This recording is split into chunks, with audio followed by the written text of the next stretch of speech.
Masa tentara disuruh megangin anak-anak yang dipaksa vaksin dengan sadisnya yang membuat anak kecil bisa pada trauma semua? Atau bernegara saat ini para elitis malah sibuk membangun apa saja proyek-proyek tadi dengan hutang-hutang lagi, sibuk bagi-bagi cuan antara pengusaha dan penguasa atau istilahnya peng-peng.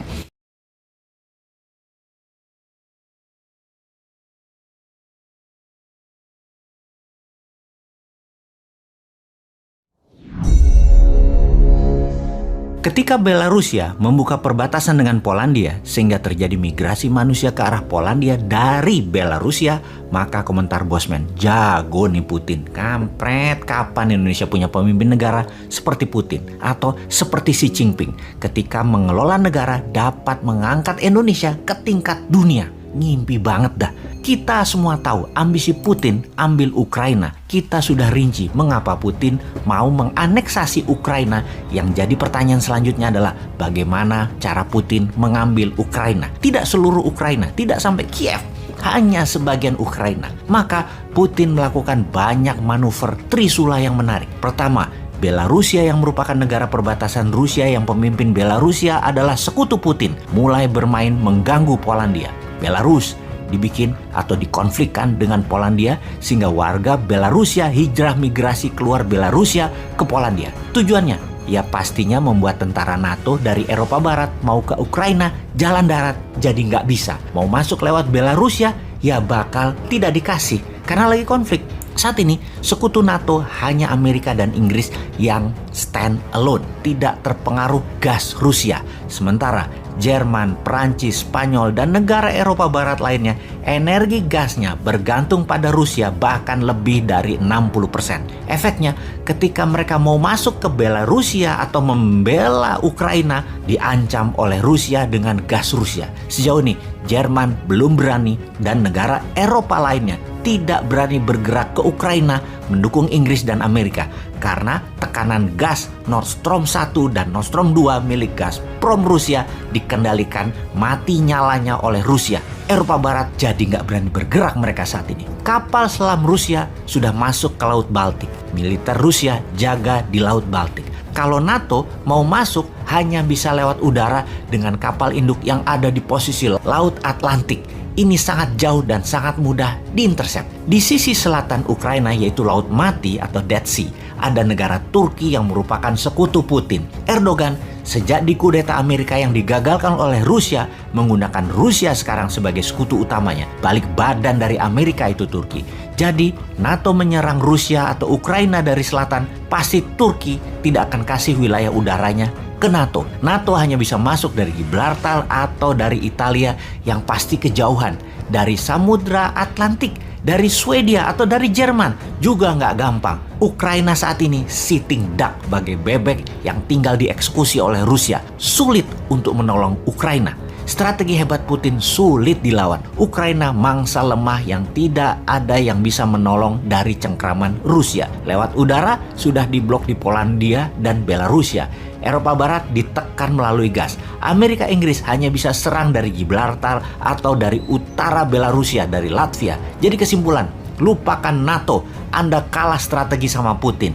Apa efek perang Ukraina tersebut? Kita semua tahu harga minyak mentah di tahun 2021 naik 50% menjadi di harga sekarang sekitar $77 per barelnya. Setiap kenaikan $1, Rusia untung mendekati angka $1 billion per harinya dari minyak tersebut. Ketegangan Ukraina akan membuat minyak mentah dan harga gas naik. Ditarget naik 20%-an dari nilai sekarang ke arah $100 per barelnya. Rusia untung dari dua sisi, untung dari harga minyak dan gas, serta dapat Ukraina kalau perang terjadi antara sekutu versus Rusia. Rusia saat ini di atas angin. Di sisi lain, perang pasti berlangsung cepat.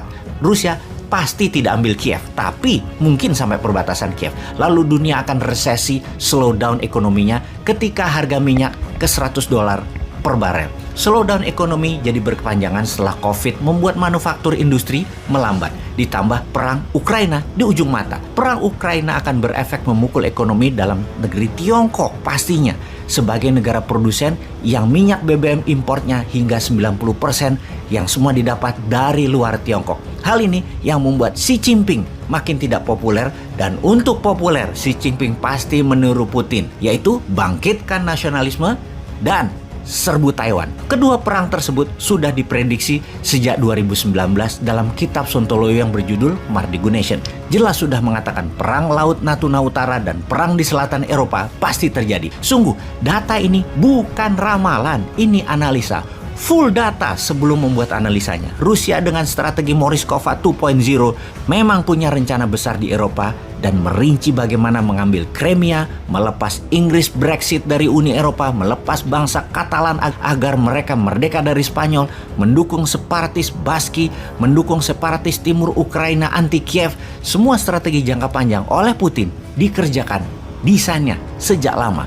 Sejak tahun 2013 di sisi Xi Jinping dengan obor untuk mencaplok sumber daya alam suatu negara yang ditukar dengan infrastruktur yang 100% berbahan Tiongkok. Strategi Tiongkok selanjutnya adalah mengambil balik Macau, mengambil Hong Kong, dan mengambil Taiwan adalah mimpi Xi Jinping yang terus dimatangkan untuk menjadikan Tiongkok one nation, one system. Karena itu, kita harus mendesain, memanfaatkan peluang untuk menjadi negara besar, menyalip di tikungan selagi gajah dengan gajah berperang di mana-mana.